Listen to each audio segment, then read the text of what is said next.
ತೇಜ್ ಪ್ರಭು breaking news ಬರ್ತಾ ಇದೆ, ನೋಡೋಣ ಬನ್ನಿ. ರಾಷ್ಟ್ರ ಪಕ್ಷಿ ನವಿಲು ಅವುಗಳನ್ನು ವಿಷದ ಕಾಳು ಹಾಕಿ ಕೊಲ್ಲುತ್ತಿದ್ದಾನೆ.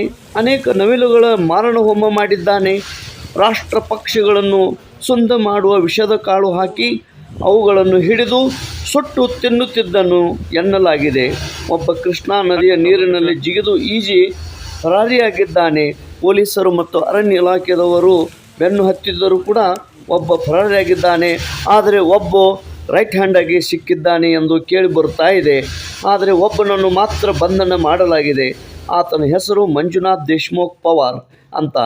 ಈ ವ್ಯಕ್ತಿಯನ್ನು ಬಂಧಿಸಲಾಗಿದೆ.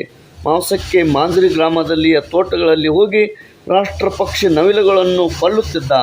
ಇಂಥವರಿಗೆ ಕಠೋರ ಶಿಕ್ಷೆ ಆಗಬೇಕು ಎಂದು ಸಾರ್ವಜನಿಕರ ಆಗ್ರಹವಾಗಿದೆ. ತೇಜ್ ಪ್ರಭು ನ್ಯೂಸ್, ಮಾಂಜ್ರಿ.